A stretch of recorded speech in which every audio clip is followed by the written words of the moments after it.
Shalom Elohim, Bapak Ibu, teman-teman semua, puji Tuhan kita berjumpa kembali dalam program Kesan Iman ini. Baik, hari ini kita akan berjumpa dengan Ibu Ana, ya luar biasa sekali. Beliau dari Demak, asli Demak, orang tuanya haji, keluarganya banyak yang haji, dan dia adalah muslimah yang taat, yang sangat rajin beribadah dan mengaji. Tetapi ketika beliau menikah dengan seorang Kristen, ya berasal dari Papua, beliau penasaran dengan Kristus, penasaran dengan Tuhan Yesus, dan dia mempelajari Alkitab diam-diam tanpa sepengetahuan suaminya. Dan akhirnya apa yang terjadi?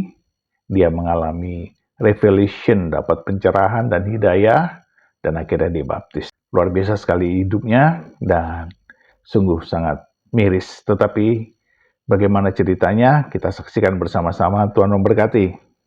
Shalom, saya latar belakang dari keluarga muslim. Semua muslim, haji-haji semua.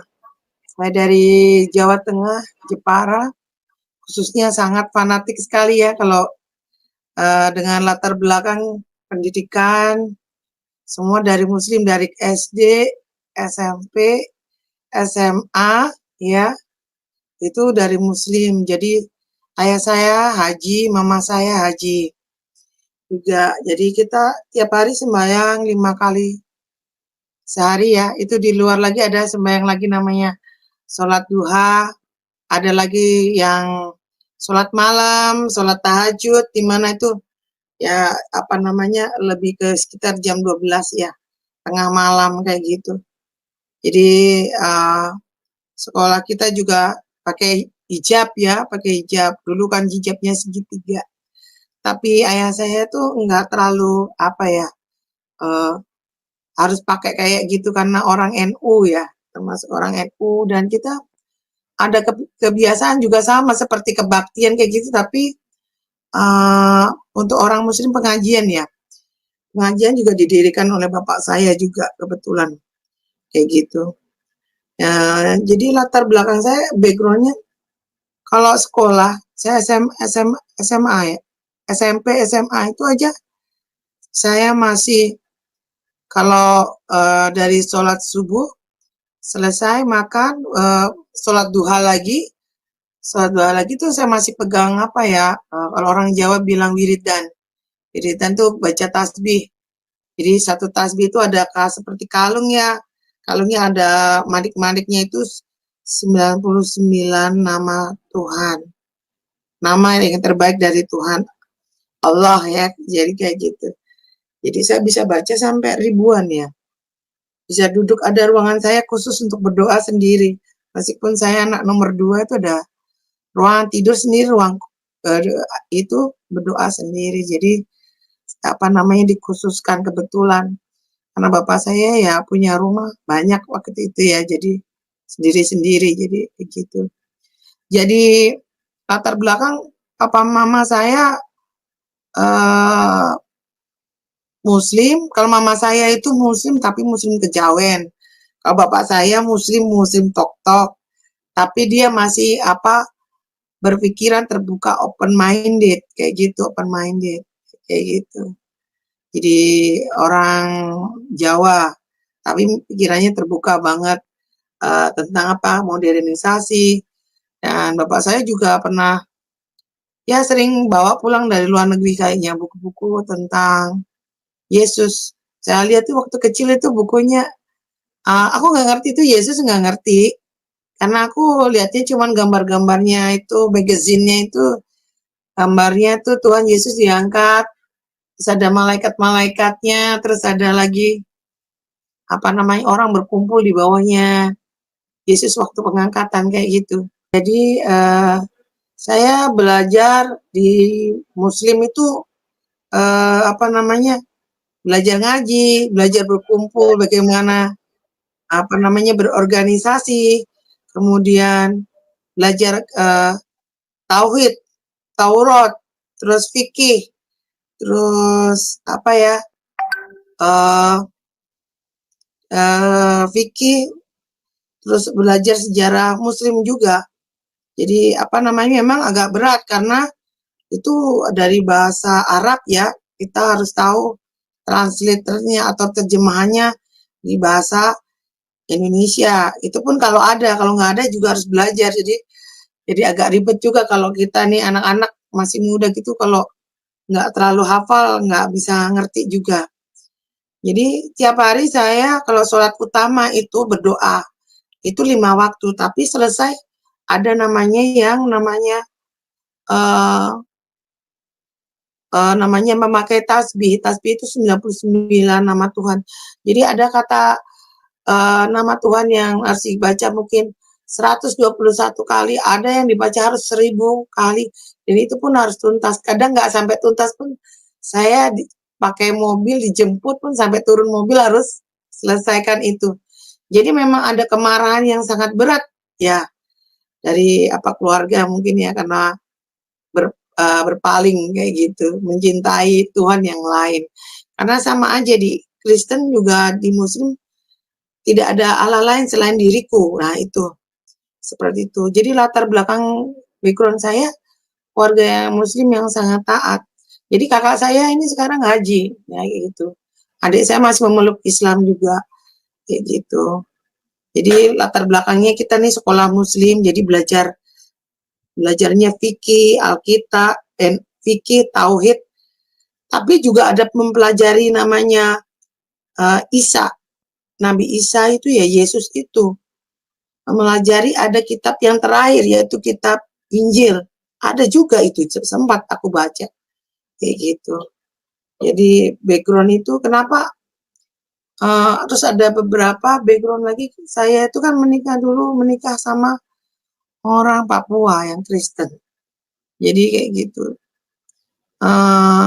Tapi ya karena kita tuh berbeda agama, dia pergi ke gereja, saya berdoa di rumah. Jadi ibarat kayak perahu itu, kakinya di sebelah sama di sebelah. Itu kejadian bertahun-tahun jadi kayak gitu. Sampai saya kembali ke Papua. Kembali ke Papua tahun 2000-an lah. Ya, tahun 2000-an itu kembali ke Papua. Di mana masa-masa itu Papua itu enggak seperti sekarang. Masih gelap. Zamannya Presiden Abdurrahman Wahid sama wakilnya Ibu Megawati. Papua tuh gelap, enggak seperti kota-kota lain kayak gitu. Jadi toko aja cuman sedikit aja. Kita aja masuk hutan, keluar hutan. Kayak gitu. Kenapa saya berpindah ke Kristen? Saya itu kan tidak tahu baca Alkitab, saya tidak pernah mau mengerti Alkitab. Ibaratnya kalau orang dengar azan, orang Kristen dengar azan nggak suka. Saya kalau dengar orang nyanyi di gereja, saya nggak mau.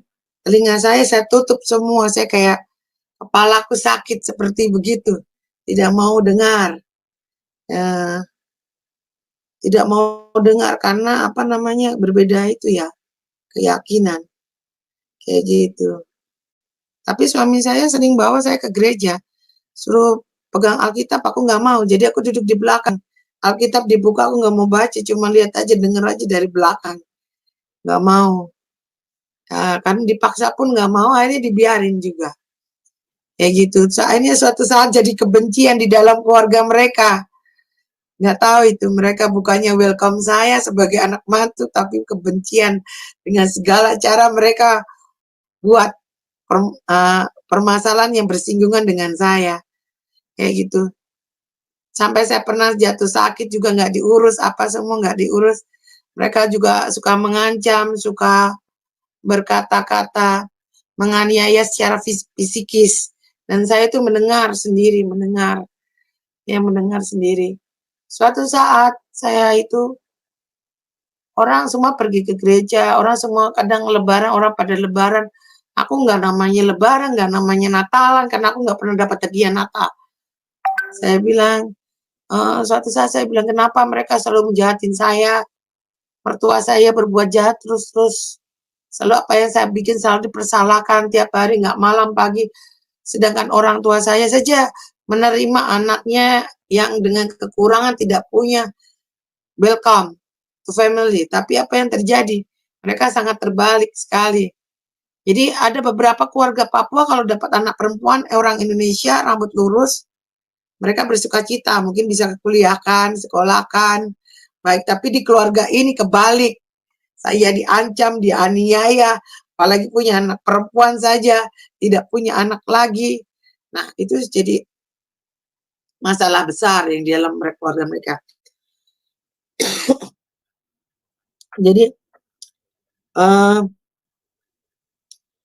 kenapa berpindah ke Kristen?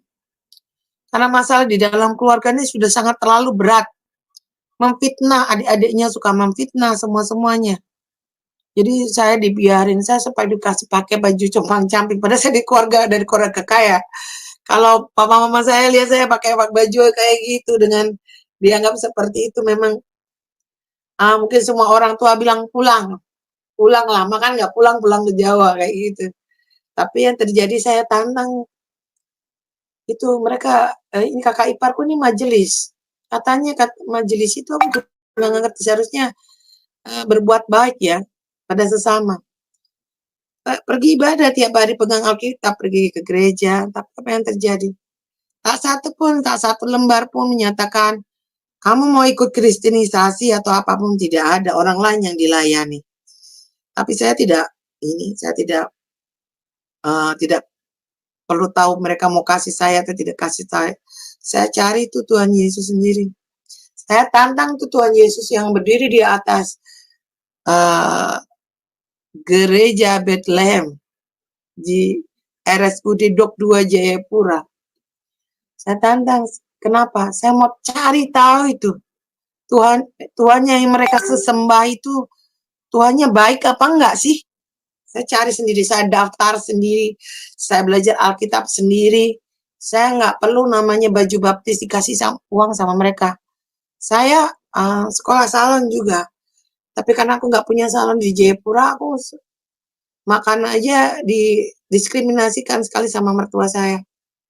Sampai selesai kuliah, bukan kuliah ya, pendalaman Alkitab atau bedah Alkitab itu selesai, sampai kateksasi saja, menjelang kateksasi saja itu, saya aja nggak pernah dikasih uang untuk buat beli baju putih. Jadi terpaksa saya beli kain sendiri dari hasil gunting rambut dari rumah ke rumah, terus rembat rambut orang ke rumah. Jadi saya kumpulin uangnya buat beli baju, beli bantal, sampai beli renda-renda yang tuh di pinggir itu nggak bentuknya anggur itu, aku yang jahit semua. Kakak iparku itu pejabat di RSUD Dok 2, tapi nggak bisa memberikan apa-apa sama aku. Aku aja belajar Alkitab, tidur aja itu, aku tidur aja di atas septic tank yang ditutup sama semen. Aku tidur di situ tuh bertahun-tahun. Belajar Alkitab itu aku nggak sadar kalau aku tidur di atas septic tank. Sampai suatu saat aku selesai dibaptis itu, Tuhan bukakan pintu rezeki untuk suami saya untuk mendapatkan jabatan. Nah, itu baru saya bisa keluar dari rumahnya mertua saya, kayak gitu. Jadi waktu saya dibaptis itu kayak rezekinya itu pada berjatuhan semua, tapi aku nggak pegang uang. Orang dibaptis kan harusnya aku dikasih uang ini nih hadiahnya, kamu udah selesai baptisan apa. Aku nggak terima apapun. Nggak terima apapun, yang diambil ini semua sama mereka semua. Jadi mereka tuh berbuatnya keterlaluan ya menurut saya itu. Jadi waktu selesai dibaptis itu kan harus nyanyi satu lagu. Lagu yang aku bisa cuman itu, aku mau ikut Yesus. Jadi di memoriku cuman itu doang, nggak ada lagu lain. Jadi aku seperti lagu aku mau ikut Yesus tuh, meskipun saya susah, itu yang terjadi saat ini.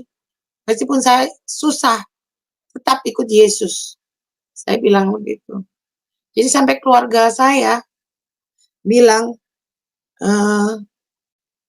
memang jadi suatu tantangan karena saya berpisah dengan suami saya itu, saya tinggalkan suami saya 5 rumah. 5 mobil, saya nggak dapat apa-apa. Saya berjalan dengan glory. Kenapa saya pisah? Karena suami saya kecantol orang waktu, reunian dengan teman SMA-nya yang lebih tua daripada saya. Dan saya bilang sama suami saya, "Kamu harus memilih di antara kita." Jadi saya tinggal di Jakarta dengan anak saya, selesaikan SMA-nya di sini, dan saya juga berjuang sendiri, kerja apapun, tetap masih di gereja, dari gereja ke gereja, dari menara doa ke menara doa lainnya. Selalu mantan suami saya bilang, "Kamu akan mati di Jakarta." Tapi Tuhan bilang, "Sampai detik ini, saya tidak mati. Saya sehat. Saya bersyukur sama Tuhan, masih bisa worship sama Tuhan." Luar biasa banget itu. Bagi saya itu, harta bukan ukuran dari semuanya. Justru yang pegang harta akan kesusahan sendiri bagaimana menjaga hartanya.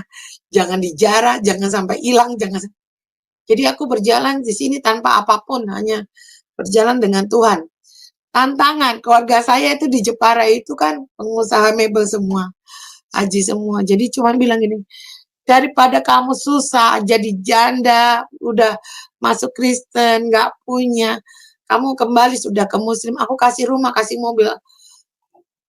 Itu karena kamu nggak berdoa di Muslim, jadi kamu begitu." Saya bilang, "Enggak." Saya bilang, "Masing-masing lah, agamamu, agamamu, agamaku, agamaku."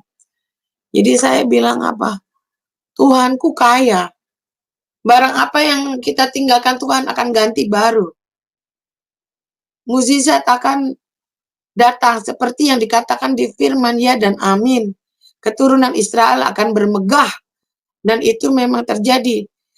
Bermegahnya apa? Aku sudah nggak ngurusin anakku untuk biayain sekolah, dapat beasiswa, beasiswa full scholarship untuk ke luar negeri, tanpa uang sepeser pun aku bayar. Jadi itu udah memperingan saya.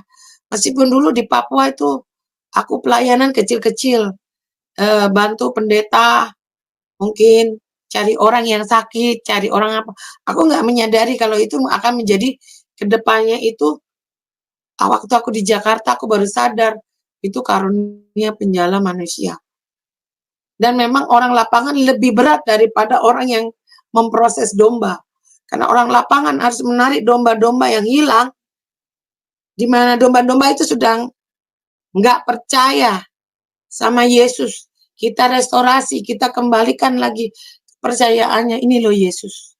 Karena saya bilang gini, saya ini orang Muslim, percaya Yesus. Kamu nggak percaya Yesus.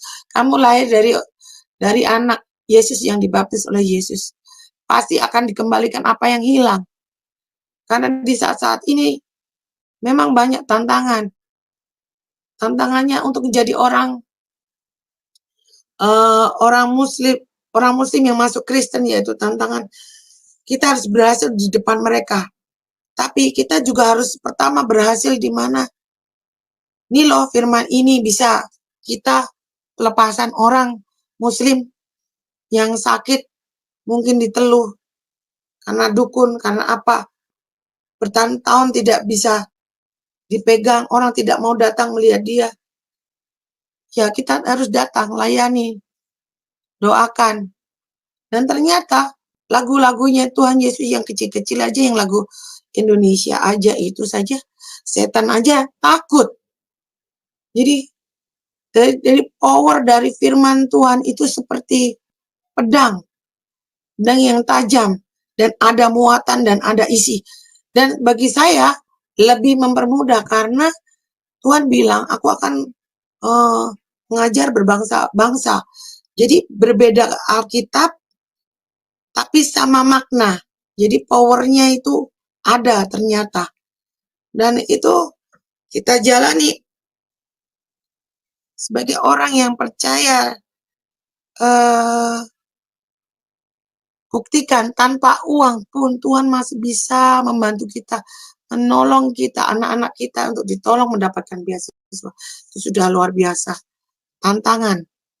Tantangan sebagai janda muslim yang masuk Kristen, dihina, dianiaya, perkataan. Tetapi apa, Tuhan bangkitkan kita dari firman-firman itu, iya dan amin. Tuhan nggak bohong. Itu. Dan sampai detik ini saya masih dipelihara Tuhan dengan kesehatan yang ada, masih tegak berdiri dan tidak mati. Itu adalah amazing. Memang tantangannya berbeda. Dulu di Papua dengan segala keberadaan saya bisa menolong orang, membantu orang-orang Papua itu. Bisa aja saya tidur di rumah distrik, bisa saja saya datang ke rumah orang Muslim yang sakit, istrinya juga nggak tahu, saya bisa datang ke rumah itu, atau ke orang-orang yang sudah bimbang dan ragu untuk melayani Tuhan, sampai saya sudah datang depan pintu. Seharusnya saya bukan datang ke tempat itu, jadi bisa datang ke tempat itu. Dan saya bilang, Tuhan tidak izinkan kau pergi dari tempat ini, karena kamu akan dipakai Tuhan untuk melayani jemaat ini. Dan itu memang betul adanya, saya punya omongan itu. Jadi restorasi orang yang hilang kepercayaan, kepancing oleh iblis itu, semua dikembalikan kepada tracknya yang ada yang Tuhan mau. Jadi kalau di Jakarta ini, banyak kita layani anak-anak Afrika yang tidak punya makanan, minuman, mereka ketakutan. Itu saya bantu dengan uang sendiri. Jadi saya pelayanan itu tidak pakai uang gereja, uang pribadi. Uang kecil-kecil saya yang saya dapat, mungkin dari sulam alis, dari mungkin keuntungan bisnis makanan kecil-kecil atau apapun itu. Ada uang saya berikan kepada mereka dengan tulus ikhlas. Jadi mereka selalu bilang, kamu orang baik. Tidak, saya itu hanya media yang dipakai Tuhan untuk merestorasi mereka, untuk kembali ke jalan Tuhan, di mana mereka yang hilang, itu tempat yang mereka sembunyi pun saya bisa mencari mereka. Tempat yang ditahan dengan banyak security pun Tuhan bisa terobos. Kadang teman-temanku tidak tahu aku punya pelayanan seperti itu. Tapi Tuhan pernah janji waktu di Papua, nanti akan ada pelayanan internasional. Tapi kita di dalam mobil itu tidak ada namanya bisa ngomong bahasa Inggris. Jadi waktu pertama saya datang ke Jakarta itu, saya tidak tahu cara nge-grab, saya tidak tahu cara mempunyai handphone Android, tidak tahu. Sampai suatu saat evangelis itu ada bilang, datanglah ke Moi, Tuhan yang suruh. Pak, saya tidak tahu nge-grab, gimana caranya? Nanti suruh orang bantu orderin Grab, suruh datang ke Moi. Dan saya dijamu. Kenapa kita 3 orang dengan ibu pendeta 1 kok dijamu? Evangelis bilang, Tuhan Yesus yang suruh menjamu. Dipesanlah makanan itu pada kita 3 orang sampai 1 juta. Itu pun masih dikasih amplop yang berisi uang 1 juta dan ditutup semua, dibungkus kertas kuning. Dan evangelis bilang, ini bukan uang saya, ini dari Yesus memberkati kamu. Saya dulu pelayanan kecil-kecilku di Papua itu pakai uangku sendiri, uang salon. Itu saya kumpulkan tiap minggu, saya bisa memberkati janda-janda. Meskipun dari orang Katolik pun nggak masalah. Orang Muslim pun juga nggak masalah. Bagi saya, no problem. Di mana pelayanan kecil-kecilku tuh setia. Jadi memberikan makanan-makanan. Kalau di hari Rabu atau Selasa kita tutup salam hanya untuk pelayanan. Jadi kita pesan dari orang Muslim, orang Kristen, makanan kita buka salam ditutup hanya untuk pelayanan. Kayak gitu. Jadi kita berdoa di situ. Dan salon saya tidak ada namanya gambar orang potong rambut. Nggak ada. Yang ada hanya gambarnya Tuhan Yesus, sampai orang bingung. Kalau mau masuk ke rumah saya, mau curi apa, silakan mau lihat. Yang ada gambarnya Yesus. Jadi salon saya nggak ada pelang, tapi lumayan laris dan saya bisa menopang orang, membantu orang kesusahan. Dan saya masih bisa pelihara anak-anak Muslim itu di rumah saya. Bisa memberkati lah.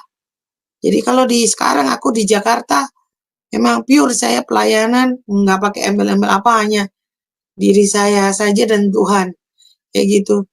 Saya belum pernah mengajak teman untuk join di dalam pelayananku karena takutnya tidak cocok dengan pelayananku, karena ada beberapa pelayananku yang untuk anak-anak Afrika yang hilang, hingga ada uang, udah kehabisan uang dan lapar, itu pun kita harus memberikan sesegera mungkin. Jadi tantangan di sini aku tidak ada pakai motor, motorku hilang, jadi dihilangkan orang. Jadi aku kalau ada uang ya aku suruhan tukang Gojek, tukang Gojek aku berkati lagi, kayak gitu. Sampai uangku habis di ATM ya udah, kayak gitu. Jadi aku berserah diri sama Tuhan. Detik ini masih diberi anugerah hidup, kepercayaan sama Tuhan untuk melakukan pelayanan-pelayanan kecil-kecilku. Mungkin sekarang ini banyak aku temui orang-orang pemulung kayak gitu. Banyak orang muslim yang masuk Kristen, yang perlu dikuatkan karena ketakutannya.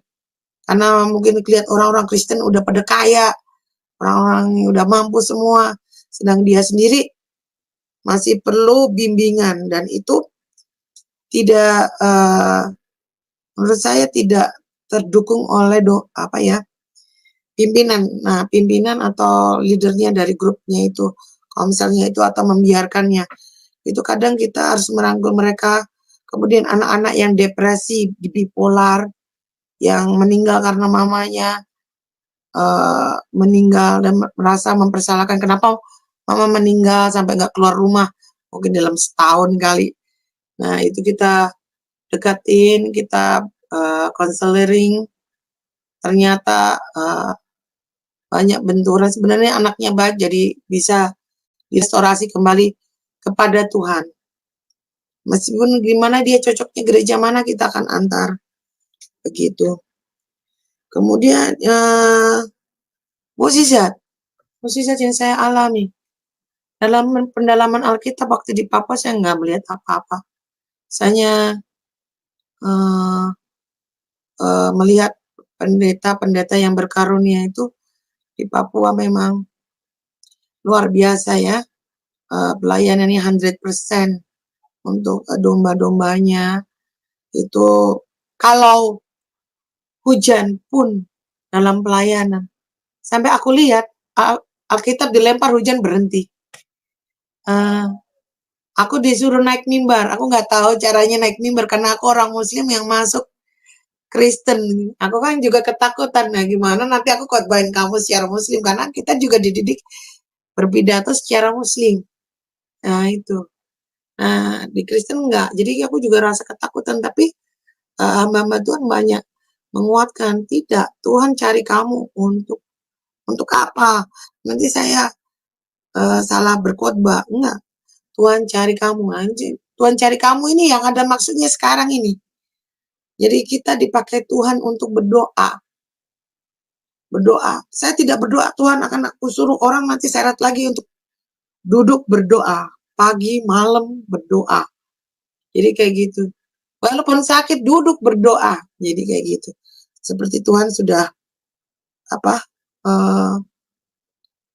duduk berdoa. Sampai ada orang aku nggak kenal bisa tahu juga, tolong doain saya. Saya bisa apa? Saya bilang, ada yang tanya juga kayak gitu. Tapi ya nggak apa-apa, kita coba berdoa. Dan ada juga yang bilang ini, saya pusing. Saya minta didoain. Sabar dulu ya, saya berdoa dulu, nyanyi dulu, penyembahan dulu. Ternyata dia kerasukan. Dan puji Tuhan, di dalam kerasukannya orang Bali itu di sebelah saya, yang terjadi saya sudah bingung, ini gimana Tuhan? Nggak ada senior saya. Gimana caranya untuk menghentikan orang ini? Hanya di dalam nama, in the name of Jesus Christ, orang itu rubuh. Hanya dengan membaca Yesaya 45 dalam tiap hari, itu betul-betul Tuhan akan pakai engkau. Dan itu mempertajam pedangmu untuk peperangan. Kamu nggak pakai alat, kamu nggak pakai tongkat otoritas, kamu nggak pakai apa-apa. Cuman kamu pakai iman. Iman kecilmu itu akan sebiji sesawi bisa memindahkan gunung. Dan ini aneh kan, orang kesurupan layak aja bisa rubuh depan saya. Meskipun teman-teman saya tidak mengakuinya, tapi bagi saya mengakui firman Tuhan itu hidup. Firman Tuhan itu alive. Firman Tuhan itu fire, membakar. Di mana setan-setan itu akan dibakar dan diikat. Dan Tuhan juga, aku heran. Dulu manusia bisa bercakap-cakap dengan Adam itu langsung tanpa pembatas.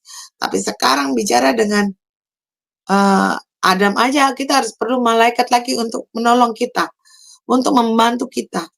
Jadi Tuhan itu sungguh luar biasa. Jadi aku percaya pohon kehidupan yang dikelilingnya ada lidah api, itu seperti pedang yang menyala-nyala, itu adalah firman. Jadi apabila kita baca firman tiap hari yang kita nggak ngerti. Saya 45, tiap hari pertama saya nggak ngerti maksudnya apa, kedua nggak ngerti. Aku baca terus sampai 45 hari. Dan penyembahan yang sangat sungguh-sungguh sama Tuhan itu dihargai Tuhan. Luar biasa, Tuhan akan pakai engkau, siapapun engkau, meskipun kau sudah tidak ada artinya, bukan pejabat VIP di Papua, bukan apapun, tidak bawa harta, tidak bawa apapun, tidak bawa Alkitab, tapi firman itu hidup di dalam diri kita. Itu yang menjadikan nama. Itu mukjizat yang saya alami. Jadi hampir sekarang tiap hari yang terjadi, ya ada aja orang datang dengan masalah, atau saya yang datang ke mereka. Tapi masalah mereka kita selesaikan dan selesai. Kadang saya juga kecewa, ada orang hamba Tuhan tidak selesaikan masalahnya, ditinggal ke aku tolong kamu, tapi aku tolong kamu ke orang muslim, habis itu ditinggal. Apakah itu menyelesaikan masalah? Tidak. Kita harus menolong orang, dombanya itu jangan sampai kejebur lagi. Tolonglah dia pelan-pelan sampai 100%. Meskipun uangmu habis, meskipun bahan makananmu habis, meskipun apapun motormu hilang, mobilmu hilang, hartamu hilang, pelayanan kepada domba itu luar biasa. Kita dihargai Tuhan. Karena aku percaya Tuhan bilang apa? Tuhan lebih dulu melayani kita. Jadi kita harus melayani orang lain juga. Kalau aku ini sudah umur 43 tahun. Jadi Tuhan, pakailah aku untuk melayani Engkau. Tidak di dalam gereja pun tidak apa-apa. Di luar pun tidak apa-apa. Kasihlah senyuman pada orang-orang yang teraniaya dan tertindas. Jadi memang aku sekarang masih dalam pergumulan pelayananku. Memang butuh sekali bantuan untuk mobilitas, pelayanan. Karena kebanyakan orang yang ketemu sama aku tuh orang lapar, orang nggak punya uang. Bukan berarti nggak punya uang, mereka maunya bentuknya makanan. Kayak gitu. Jadi makanan itu versinya beda-beda. Kalau versi Indonesia ya mungkin makanan Indonesia. Yang versi Afrika ya kita belikan makanan yang sesuai mereka punya makanan. Meskipun mahal, tapi Tuhan provide. Tuhan bisa fasilitasi. Teman saya aja sampai geleng-geleng. Saya bilang tolong belikan ini. Gojek pun saya bilang saya kasih uang kamu lebih. Tolong kirimkan ke sana. Apa yang tidak mungkin bagi Tuhan? Saya ini pelayanan di Papua hutan ke hutan. Orang muslim banyak. Aku tidur, tahu-tahu Tuhan bisa suruh datang aku ke rumah ibu satu yang tidak punya uang, anaknya tabrakan. Bisa memberikan apa yang dia mau. Janda-janda yang bukan aku seiman pun saya, kalau memang saya perlu bantu dan aku lihat di rumahnya memerlukan. Karena aku lihat banyak janda-janda. Siapa sih yang mau jadi janda? Nggak ada di dunia ini. Tapi aku layani janda-janda itu pada nggak punya. Saya kalau puasa, kesaksian saya kalau puasa nggak ada makanannya, minuman, saya kencang loh. Saya kasihan juga. Kalau orang muslim itu buka puasa, sahur kayak gitu. Tapi ini kok nggak ada apa-apa. Saya lihat begini rumahnya. Nggak ada makanan, rice cookernya nunggu anaknya selesai. Jadi apa yang mereka perlukan aku lengkapi. Mau kompor, mau televisi. Butuh handphone untuk pelayanan. Uangku semua aku kasih untuk dia. Nggak apa-apa. Nggak penting aku istri pejabat beli barang-barang branded. Buat apa? Lebih baik aku kasih pakai untuk orang-orang yang membutuhkan. Janda-janda yang tidak punya uang untuk modal usaha nasi kuning di Papua. Datang pinjam uang, saya bilang, aduh kasihan sekali. Janda gak punya uang, mau usaha menghidupin anaknya gimana. Sudah suaminya meninggal. Ya perhiasan kita kasih jual, kasih uangnya ke mereka supaya mereka bisa hidup dan jangan jadikan beban untuk hidup mereka. Seperti itu. Jadi kalau aku saat ini aku berterima kasih sama Tuhan, anakku udah dikasih beasiswa. Ya sisa hidupku ini hanya mengabdi untuk melayani anak-anak anak-anak yang tersesat, direstorasi kembali. Meskipun itu biaya dari uang-uang kecilku itu aku kumpul-kumpul bisa melayani mereka. Dan mukjizat orang-orang yang aku layani sudah melakukan pelepasan, mereka bilang sangat senang sekali layanannya. Karena apa? Saya bilang apa? Yaitu mukjizatnya karunia Tuhan dari Yesaya 45 itu saja bisa membebaskannya kamu. Walaupun aku ini orang biasa yang tidak punya karunia, tapi Tuhan bisa tambahkan karunia seperti itu adalah suatu hal yang amazing. Karena aku dari Muslim masuk Kristen. Al-Quran aku gak pernah namanya sampai kayak gitu. Aku baca Al-Quran sampai capek, sampai itu gak pernah kayak gitu. Sembahyang sampai capek-capek juga gak pernah kayak gitu.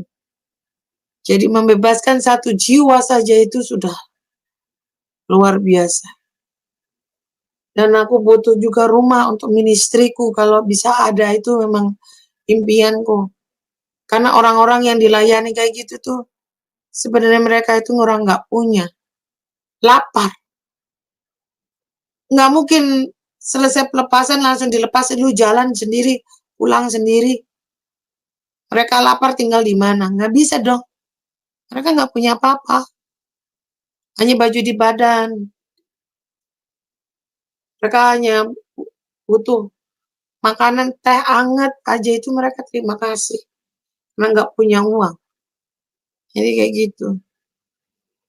Jadi dengan kerendahan hati Tuhan memberikan mukjizat luar biasa. Karena ada beberapa teman yang punya karunia pembebasan, perang juga itu nggak bisa jalan kalau nggak ada gejala manusia. Karena kita orang lapangan. Dan itu memang luar biasa. Dari hobiku masak aja orang bisa datang. Itu sudah menjala manusia satu-satu. Jadi merestorasi hati jiwa manusia yang hatinya remuk dan tawar hati sama Tuhan. Bisa kembali ke Tuhan. Itu suatu yang luar biasa, meskipun butuh effort, butuh kepercayaan orang-orang ini kembali ke Tuhan. Dan jangan kalau sudah masuk ke dalam gereja, saya selalu berpesan, jangan biarkan domba-domba itu hilang. Domba itu harus diproses, ditegakkan di mana mereka bisa kuat berdiri. Nih anak-anak Yesus ini, kuat dan berhasil. Jangan belum kuat kamu lepas. Itu sangat berbahaya. Mereka akan mengalami kesedihan yang luar biasa. Itu yang bisa mengakibatkan setan masuk ke kalbu mereka. Dan nanti melepaskannya susah sekali. Merestorasinya. Jadi itu mukjizat yang saya terima dari Tuhan. Mukjizat mukjizat penjalan manusia. Saya juga bingung, yang saya jalan ini bukan orang Indonesia aja, orang Afrika ada, orang luar negeri juga ada. Jadi merestorasi kembali apa yang mereka tidak percaya Tuhan di tahun-tahun ini Tuhan kembalikan. Itu luar biasa. Tuhan Yesus itu luar biasa. Jadi kalau mukjizat Tuhan itu aku banyak alami waktu di hutan. Aku suka jalan manusia itu, orang-orang Papua yang buta, yang sakit paru, paru-paru ya, udah hampir pada mau meninggal ya, sudah nggak bisa bangun dari tempat tidur, tinggal uh, badan kulit bungkus tulang aja ya. Jadi hanya dengan 15 menit kamu minta maaf sama hamba Tuhan yang dipercaya Tuhan. 15 menit minta maaf sama Yesus. Yesus kembalikan penglihatan. Anak kecil masih muda dikembalikan penglihatan 15 menit di depan saya. Kemudian anak perempuan yang sudah mau meninggal ini tidak jadi meninggal karena pegang Alkitab seperti dia pegang itu. Mata air oase yang hidup seperti bunga yang merekah. Auranya langsung berbeda. Jadi mukjizat Tuhan tuh aku lihat banyak gitu. Pendeta-pendeta yang kudus, yang dikuduskan Tuhan dan taat dan setia sama Tuhan. Itu sebelum mereka lewat, Roh Kudus sudah lewat dulu. Bau harumnya parfum ini nggak ada di hutan, nggak ada yang jualan parfum. Yang ada itu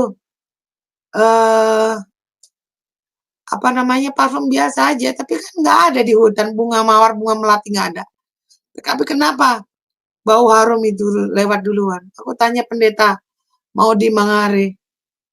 Bapak, itu sebelum Bapak lewat itu ada parfum. Bau wangi, harumnya melebihi parfum. Dunia nggak ada, aku bilang gitu. Yaitu Roh Kudus. Jadi Holy Spirit, Roh Kudus itu amazing. Luar biasa. Sebelum pelayanan dia udah jalan duluan. Dan orang berkhotbah pun di atas mimbar yang jelek saja, itu energinya besar adanya ya dan amin. Bagi pendeta-pendeta yang kudus, yang taat dan setia kepada Yesus, auranya sangat besar powernya. Belum sampai sentuh mimbarnya saja itu sudah powernya besar. Saya bisa saja mundur-mundur. Sampai teman saya bilang, kenapa mundur-mundur? Ya itu, apa namanya, energinya besar sekali, nggak bisa. Mundur, itu tenaganya besar.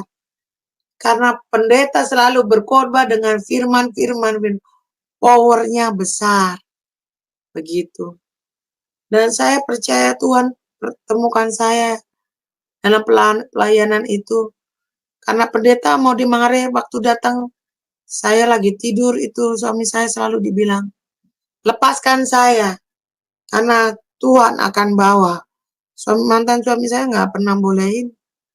Tapi memang Tuhan bahwa pendeta-pendeta berkarunia itu tunjukkan di hadapan saya. Mobil yang tidak ada bensin pun ditutup dengan tisu aja. Bisa berjalan dari pedalaman sampai Jayapura 12 jam. In the name of Jesus.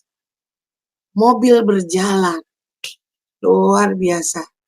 Jadi mukjizat Tuhan itu banyak saya alami di hutan, di lembah, dimanapun.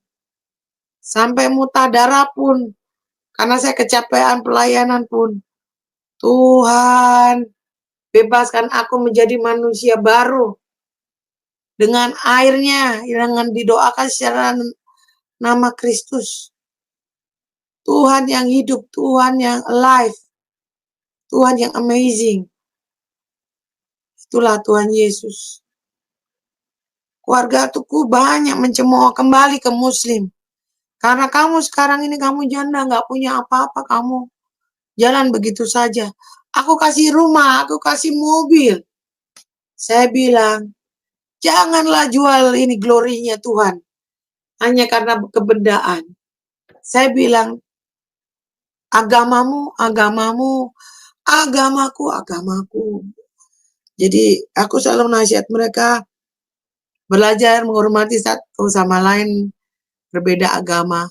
Toh saya juga doain orang Muslim banyak yang berhasil dan mereka melihat dan auranya Tuhan Yesus, doanya Kristus itu auranya tuh 100% clear, kristal murni. Air saja itu bisa bersinar meskipun kita tarik ke atas, air biasa bisa jadi nama seperti lampu yang terang.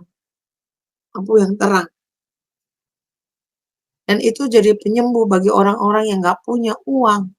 Bukan orang kaya yang kita layani, orang yang nggak punya. Dan mereka kan merasakan damai sejahtera. Sampai nenek-nenek pun kita pegang. Saya mau pulang ke Yesus setelah dikasih minum. Anaknya nggak mau dengar, saya yang dengar sendiri. Jadi itu mukjizat Tuhan yang saya alami, yaitu penjara manusia. Dan saya berdoa, mampukan saya menolong mereka, melepaskan mereka dari belenggu setan, belenggu iblis yang menahan mereka, yang mengikat mereka, dilepaskan dengan firman Tuhan. Jadi aku berjalan sama Yesus meskipun aku menderita, meskipun aku nggak punya apa-apa. Tuhan perlengkapi. Mukjizat. Apapun yang terjadi di dalam perjalanan saya, mukjizat. Saya tidak ada air minum, tidak ada tempat tinggal. Orang bisa, mari datang ke sini. Ini ada air di waktu yang tepat. Saya berdoa, saya butuh air. Bisa aja orang hamba Tuhan datang lagi membawa air kepada saya. Semua tercukupi, semua akan terlengkapi, semua akan diperlengkapi oleh Tuhan. Itu firman-Nya ya dan amin. Aku pernah kena firman Tuhan, orang yang percaya jubahnya Yesus ditarik, itu akan selamat. Saya pernah pendarahan, tapi Tuhan tidak tinggalkan saya mati. Saya bisa operasi dan saya lihat kemuliaan Tuhan, saya bangun. Dalam tidur saya lihat terang beneran. Itulah mukjizat Tuhan. Itu terima kasih sama Yesus. Saya tidak punya suami, tidak ada anak-anak dipelihara Tuhan, dapat beasiswa, dikasih makan negara. Puji Tuhan, saya melayani anak-anak yang hilang. Ya, anak-anak yang hilang, ibunya hilang, semua hilang. Jadi begitu, kita restorasi kembali kepada Tuhan. Di mana orang judgment, menilai anak ini tidak benar, anak ini tidak bagus. Tidak. Tidak ada orang yang menghalangi orang miskin untuk sukses. Tidak ada orang yang menghalangi mau kulit gelap dan hitam untuk mencari wajahnya Yesus. Jangan Anda berani gereja bilang, ini gereja hanya untuk orang Chinese, orang kaya. Kalaupun ada, tolong ditulis. Atasannya pastor itu adalah Yesus. Saya bilang begitu. Jadi jangan ada diskriminasi. Banyak sekali aku lihat di YouTube, gereja-gereja Afrika membuka diri.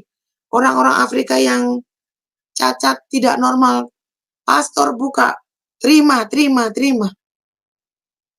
Tidak, jangan seperti menganaktirikan dia karena dia hitam, dia dari Papua, dari Afrika, dari mana.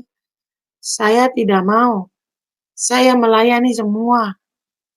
Belas kasihan Yesus. Ada. Tuhan akan menjawab setiap mereka punya persoalan. Dengan keuangan yang sangat minimal pun. Kita berjuang supaya gimana memecahkan mereka masalah. Supaya mereka menjadi orang. Saya tidak mengambil keuntungan dari mereka. Tapi saya merestorasi, mengembalikan. Ada yang mau bunuh diri juga. Ini fungsinya penjala manusia ini. Kok ya ada, saya bisa ketemu orang yang mau bunuh diri, mau lompat dari apartemen atau apapun itu. Saya bilang, meninggal yang dimauin Tuhan, jangan meninggal seperti itu. Kita restorasi, kembali ke Tuhan. Meskipun kita perlu waktu berminggu-minggu, berbulan-bulan, butuh proses hinaan dan aniaya karena kita seorang janda, tapi jangan lupa kita punya karunia. Itu kita sadar, gak usah dengar orang, karena kita punya karunia penjala manusia. Kita harus ikat anak-anak itu, tarik kembali ke Tuhan. Di mana Tuhan buat anak saya jadi orang, dan saya mau anak-anak itu menjadi orang juga. Itu suatu luar biasa, suatu panggilan di sisa hidup saya ini. Meskipun saya susah, meskipun saya menderita, saya tetap menjalani bagai semestinya Tuhan mau sebagai penjala manusia yang ditakdirkan seperti itu. Saya berbangga hati dan saya berjalan dengan glory. Kenapa saya berjalan dengan glory? Orang anggapnya saya malas gini-gini. Enggak, itu panggilan dari Tuhan. Panggilan melayani. Orang tidak mengerti saya karena saya banyak melayani orang-orang yang kalian kadang orang-orang tidak tahu apa yang saya perbuat. Karena kita pelayanan itu nggak perlu ngomong, cerita di orang. Ini si ini begini, si ini begitu. Karena tiap orang itu berbeda-beda kasus yang harus kita layani dan kita harus selesaikan. Sampai ada kata mungkin keluarganya, aduh Ibu Ana, anak ini udah berubah, berbeda sekali. Terima kasih sudah kembalikan dia. Ya, itu saya bilang bukan karena saya, karena Tuhan. Anak-anak saya sudah berhasil dan saya mau juga mereka berhasil. Seperti anak saya. Diproses Tuhan untuk menjadi berhasil. Itu seperti bejana yang ditumbuk, dibakar. Kalau mau menjadi emas yang berharga, ya diproses. Tapi bagaimana diproses kalau tidak ada yang menolong? Bagaimana orang kita menolong, orang udah masuk dalam sumur baru kita tidak menolong. Kita menolong mereka juga menolong kita. Memberkati kita, berarti Tuhan akan memberkati kita. Jadi seperti itu. Banyak kejadian kalau mereka sudah duduk jadi orang kaya, lupa menolong. Padahal ajaran Kristen, menolong dengan ikhlas. Seperti itu. Jadi luar biasa Tuhan Yesus itu di dalam perjalanan hidup saya. Semua diperlengkapi. Saya tidak membeli, saya tidak perlu yang saya tidak punya. Motor hilang, ada aja teman mau kemana, saya bantu dengan ikhlas. Bahkan tadi pagi saja sama masih ada yang bilang, Ibu di mana? Saya jemput Ibu dari stasiun kereta untuk pulang ke rumah. Pelayanan. Karena mereka lapar saya bantu, nggak ada uang Ibu, anak saya sakit. Kita gelontorkan uang. Meskipun kecil tetap berarti. Tidak perlu tunggu gereja. Tidak perlu tunggu orang lain tolong ini, tolong itu. Tuhan yang menolong. ATM akan dibantu Tuhan. Kita pelayan pokoknya seikhlasnya yang apa yang bisa kita lakukan. Yang kecil-kecil kita lakukan. Jadi hidup saya ini hari-hari sudah berpasrah sama Tuhan saja. Tuhan pakai saya, Tuhan. Pelayanan yang ada saja. Kita masih dipelihara, apalagi pelayanan besar. Terpeliharalah ibu kita. Tapi saya mau juga begini. Domba-domba saya keluar dari permasalahannya. Dan dipelihara Tuhan. Dan dijawab semua persoalan mereka. Dan tidak ditinggalkan oleh Tuhan. Ini masih di dalam pergumulan. Proses. Tapi saya tidak menyerah. Kalau saya diberkati Tuhan, pasti akan berkati mereka. Menolong mereka. Berapa ratus juta pun kita tolong. Kalau memang ada sekuat tenaga kita mau tunggu gereja. Terlalu lama. Domba sudah tenggelam di dalam laut, baru mau kita tolong, matilah. Itu yang terjadi. Jadi kalau prinsip saya, tolonglah sebisa mereka mungkin. Jangan biarkan mereka hidup bimbang dan ragu. Itu ada Alkitab. Kalau dibaca-baca doang tanpa praktek, nggak akan bisa. Nggak akan bisa. Di hutan, tidak ada apa-apa. Kita harus menolong. Kalau kita bisa tolong. Jangan biarkan mereka mati. Nah, itulah kesaksian kita. Bahwa mukjizat Tuhan itu semua uang kasih semua talenta kepada umatnya. Tinggal kita yang banyak berdoa dan menggalinya. Bahwa Alkitab itu hidup dan bisa dipergunakan di kehidupan kita sehari-hari. di dalam kita punya pelayanan-pelayanan. Karena satu, percaya Yesus. Firman itu seperti pedang yang tajam. Tidak perlu kita beli pedang di luar, tidak perlu kita beli tongkat otoritas, tidak perlu beli apa-apa. Firman yang ditanamkan di hati kita itu yang kita pakai untuk melayani mereka. Pedang yang hidup, pedang yang alive, berkata jujur, berkata kebenaran, yang berkata bohong. Munafik, saya sudah pelayanan 200 orang, tapi yang terjadi tidak ada. Jadi jangan katanya biarlah Tuhan yang menilai. Mereka yang merasa nggak perlu dicatat. Siapa pelayanan, siapa nggak perlu dicatat. Tuhan udah catat. Nggak perlu. Orang kalau aku lihat orang, aku sudah menabur sekian. Tapi saya bilang begini, aku menabur orang nggak pernah hitung-hitung, aku udah lupa berapa. Sampai aku jatuh miskin juga nggak apa-apa, aku bilang kayak gitu. Kan harta nggak dibawa mati. Itu papa saya selalu bilang, harta tidak dibawa mati. Kayak gitu. Nggak bakal dibawa masuk ke liang lahat, dibawa ke surga, tidak ada. Harta habis ya, kalau memang mereka mau ambil aja. Di rumahku aja, yang di Jawa Tengah, orang datang nangis, minta akuarium besar. Orang muslim kan. Kalau kamu kuat ngangkat, ambil aja, mau 10 angkat. Dalam rumah semua diangkat saja. Kalau kamu membutuhkan. Jadi apa? Mukjizat Tuhan itu dari keikhlasan, kerendahan, dan percaya firman itu hidup. Tanpa pedang, tanpa apapun, hanya kita percaya in the name of Jesus Christ. Itu benar-benar firman itu hidup. Lidah yang kita omongkan itu betul-betul orang muslim bilang apa mustajab, berhasil.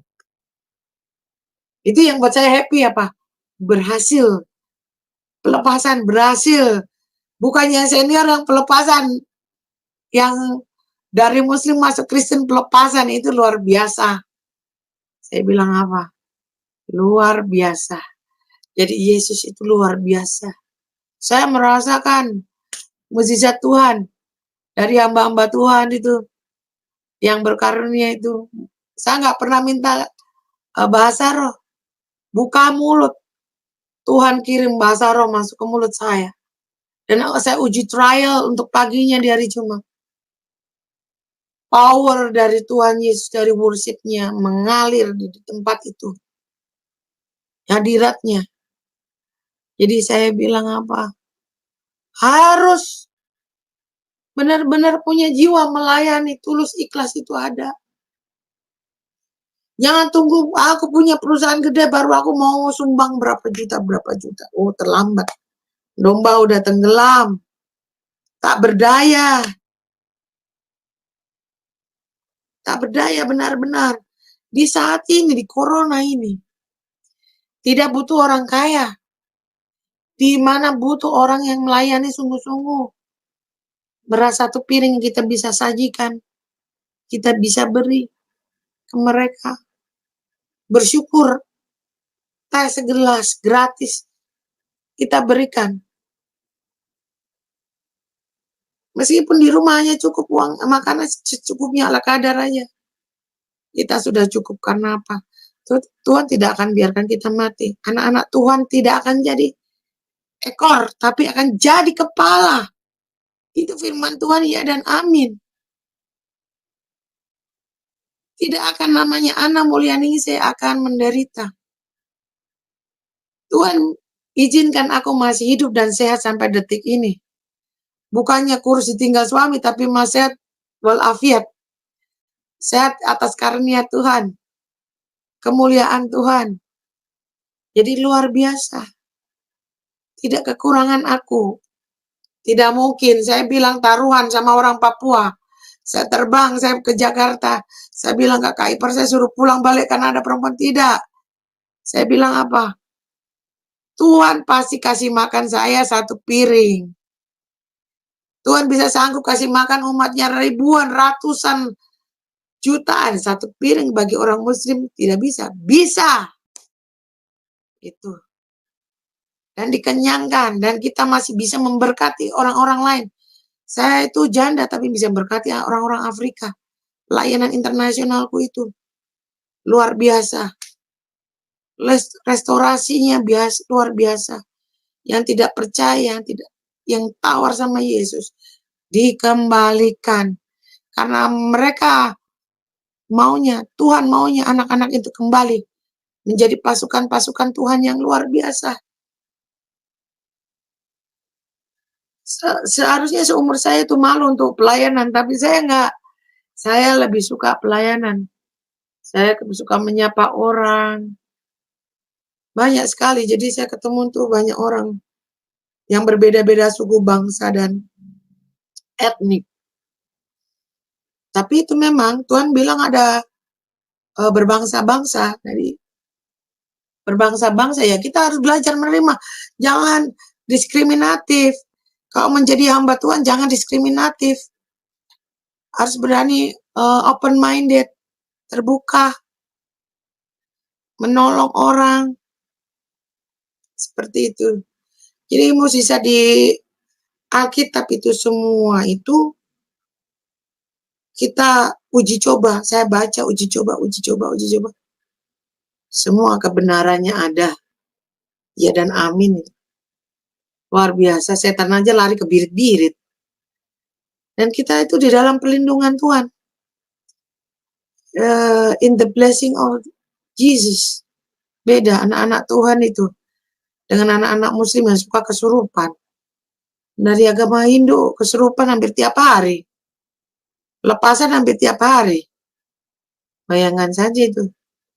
Mereka menyembah berhala. Seperti itu. Sedangkan yang muslim kebingungan. Kebingungan di mana arahnya, di mana Tuhannya, bingung. Kalau saya ya dengan PD-nya, saya dari muslim masuk Kristen. Saya jalan dengan glory. Dengan kemuliaan Tuhan, meskipun kamu tidak lihat, tapi saya melihat. Meskipun saya susah, saya dipelihara dari ujung atas sampai ujung rambut. Tidak kesurupan. Yang dilayani kesurupan ulang-ulang. Setannya 100 turun 50 turun 20 masuk lagi keluar masuk.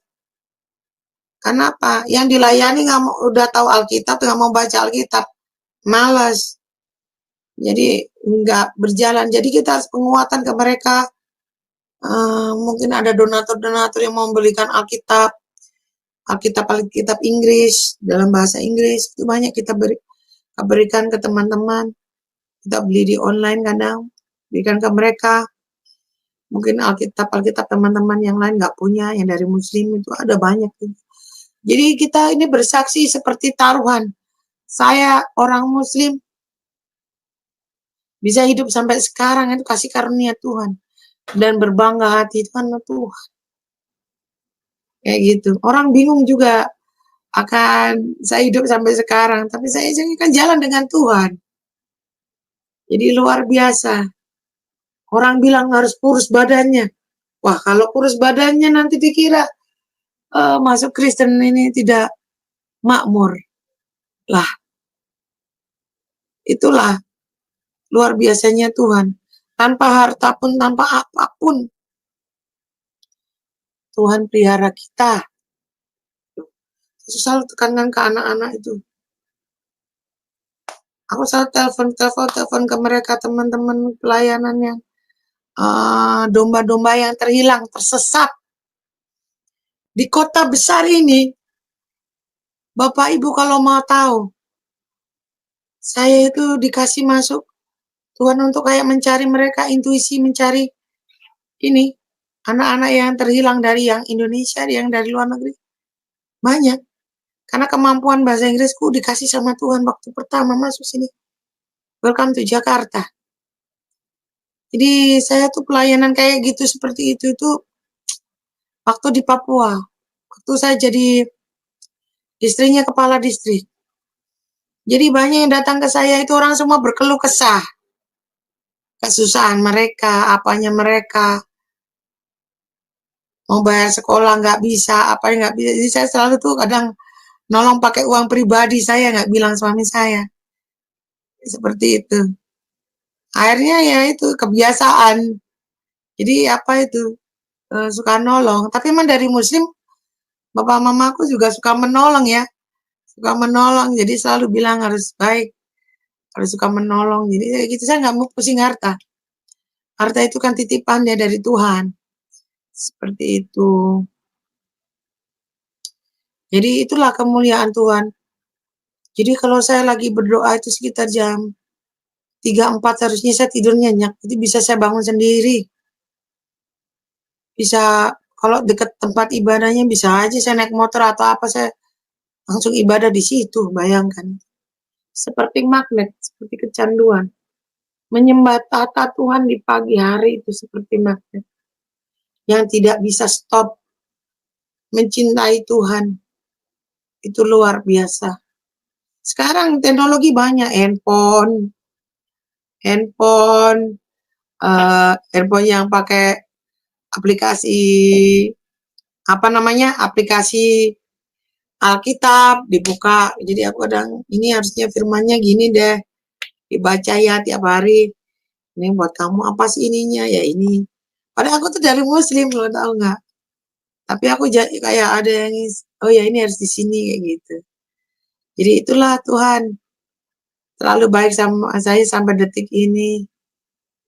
Saya apa namanya bersyukur sama Yesus bisa dikasih kehidupan yang apa luar biasa perjalanannya.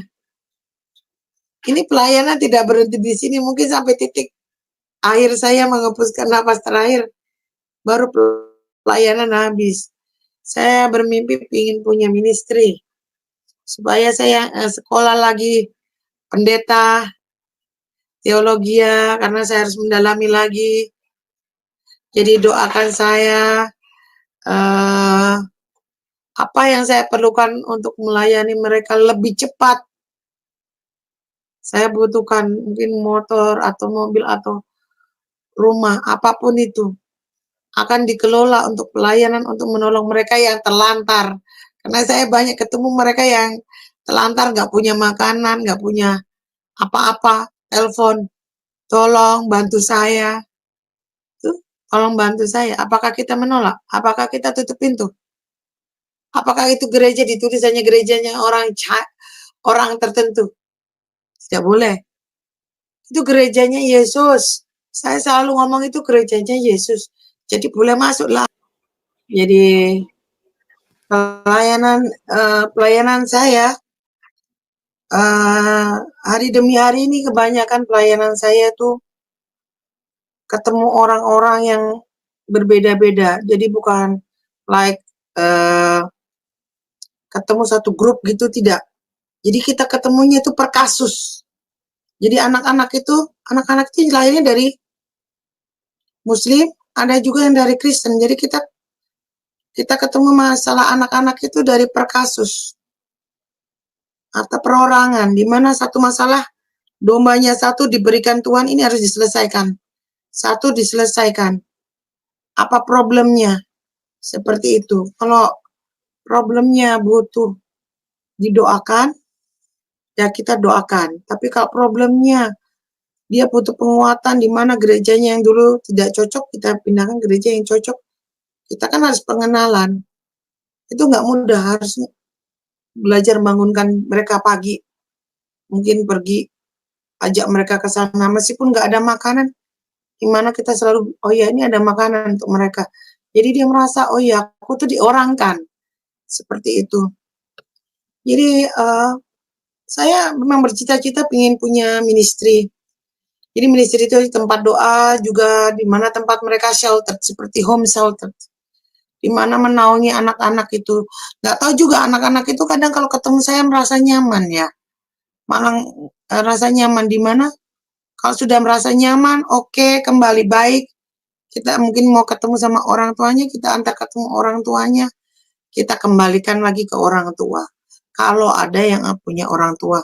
Tapi kalau mereka sebatang kara di Jakarta ini, ya kita menolong dengan penguatan, penghiburan, di mana mereka akan pasti mendapatkan mungkin tempat kerja yang baik, kayak gitu. Jadi kalau saya itu ladang bekerja itu kebanyakan sekarang banyak seperti konselor mereka, menolong mereka, memecahkan satu masalah demi masalah yang seperti benang rumit bundet yang terlingkar-lingkar, yang tidak terselesaikan kita selesaikan. Mungkin orang sebulan bisa kerja dapat 6 juta, 5 juta, kita nggak dapat apa-apa. Karena apa? Kita uang keluar juga untuk menolong mereka, menyelamatkan mereka, mengembalikan mereka, kepercayaan mereka bahwa mereka itu bukan anak-anak yang tidak berguna, tapi anak-anak yang berharga, yang anak-anak yang perlu dipelihara oleh Yesus. Bayangkan saja, sampai ada yang saya temuin itu bajunya sampai rusak-rusak, hancur. Tidur di baju-baju kotor semua. Padahal orang kaya ini, sebenarnya anak orang kaya. Kenapa dibiarkan begini? Karena apa? Kejiwaan mereka itu sudah dipenuhi roh-roh yang setan-setan jahat itu. Jadi kita harus tolong mereka, keluarkan mereka apa yang mereka mau. Oh, mereka punya ide, punya apa. Oh, sebenarnya seperti cemerlang. Jadi mengembalikan restorasi lagi, kembali ke gereja lagi. Jadi tidak jadi akar kepahitan. Bahwa di gereja ada solusi, di gereja ada kehidupan. Semua itu solusi akan diberikan Tuhan tepat pada waktunya. Sama seperti saya juga, semua tepat pada waktunya. Saya membutuhkan tempat tinggal, ada saja yang memberikan tempat tinggal. Ada saja yang saya butuh air minum, ada saja orang datang memberikan saya air minum. Saya tidak kenal. Jadi Tuhan itu memfasilitasi, memperlengkapi. Jadi nggak mudah. Jadi hamba Tuhan itu nggak mudah. Perlu pelayanan, pengorbanan, hati, mendengarkan kalau kesah mereka. Kalau musisian itu ya dan amin. Kita orang muslim masuk Kristen, berdoa terus. Yang terjadi Tuhan turunkan. Kita bisa pelepasan. Nah itu. Tapi bukan karena saya, tapi karena Tuhan, karena kita itu media.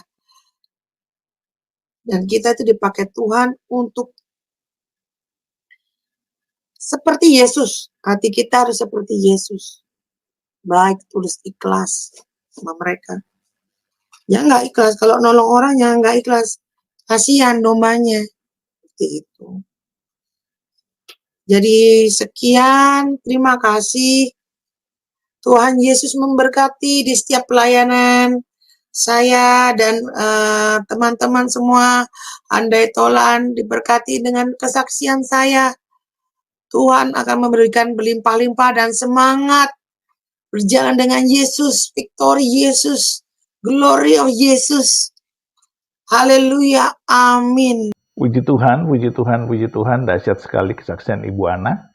Dan marilah kita terus mendukung beliau dalam doa, dan supaya pelayanan beliau sukses, berhasil, dan diberikan kekuatan, penghiburan, dan mujizat terus-menerus supaya banyak jiwa semakin bertobat melalui pelayanan beliau, dan biarlah beliau diberkati berlimpah-limpah, sehingga apapun yang direncanakan dibuat Tuhan berhasil. Kita terus berdoa, Bapak Ibu, teman-teman semua, dan teruslah bersafaat, jadi terang, jadi berkat, jadi garam, dan teruslah semangat di dalam Tuhan, tetap setia, dan tetaplah percaya. Tuhan memberkati kita semua, di dalam nama Bapa dan Anak dan Roh Kudus, di dalam nama Tuhan Yesus Kristus. Haleluya, haleluya, haleluya. Amin, amin, amin, amin, amin.